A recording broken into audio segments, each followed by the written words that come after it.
Hello everyone, I'm Vidya Bandara and I'll be presenting our paper which aims at quantifying the vulnerability remediation issues found in open source JavaScript projects hosted in GitHub. Let me recap on how the identification of vulnerabilities in codebase is done by mining historical repository data. SCC has proposed a method to identify bug-inducing lines using their algorithm. Over the course of time, this initial SCC algorithm has been studied upon and improved by other researchers. Even though the techniques for finding security vulnerabilities in a project have been improved over the years, the sheer number of instances that are reported on the media about security breaches and exploits does not seem to slow down. We believe that one of the main reasons for this are the issues found in the vulnerability remediation phase. Prior work on vulnerability remediation, which is only a few compared to its importance, have pointed out that lack of attention from the management or even lack of knowledge of developers to fix found vulnerabilities could make remediation phase inefficient. That could negatively affect the security posture of any organization. But as a research community, we do not have any visibility to this phase through a systematic study. To this end, we propose the first large-scale study analyzing vulnerability remediation. In our research, we propose a novel method to automate vulnerability discovery and filter out commits that are responsible for introducing vulnerabilities to the codebase, which we call as intro commits. The commits that fix vulnerabilities which are already in the code base we call as fix commits. And finally, the commits that introduce as well as fix vulnerabilities at the same time we call as intro plus fix commits. The purpose of this filtering is to quantify and analyze the success of vulnerability remediation phase of projects. So the question to answer is, does the fix actually resolve the intended vulnerability? In order to narrow down the JavaScript repositories to analyze, we picked projects with at least 500 commits and at least 2 commit authors. For each repository, we get the commit data, and in an iterative process, for each commit, we analyze the repository using the CodeQL tool, and the results are saved in CSV files. So as the first step of our analysis, what we did was we looked at how the vulnerabilities are distributed along the project commit timeline. This analysis showed us some interesting patterns and relationship between intro commits and the fix commits.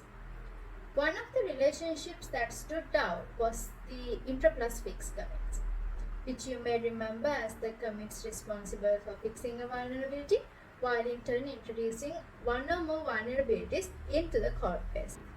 Before we dive into the analysis on intro plus fix commits, let me give you some statistics on our dataset. So far we have analyzed 53 JavaScript projects, which gave us a total around 118,000 commits. In those commits we found 5,046 vulnerabilities. We also observed that the developers take around 88 days to fix a vulnerability in the code base. When focusing on intro plus fix commits, we found that they were present in 45 of the 53 projects, and among those projects, on average, 18% of the commits meant to fix a vulnerability in turn introduced one or more new vulnerabilities. Another interesting statistic that we came across was 3.7% of the intro plus fix commits, the developers introduced a new vulnerability which was more severe than the one they were fixing in the first place. When analyzing further in order to understand the developer's role in this behavior, we found that 5% of the developers in each project were responsible for these intro plus fix commits.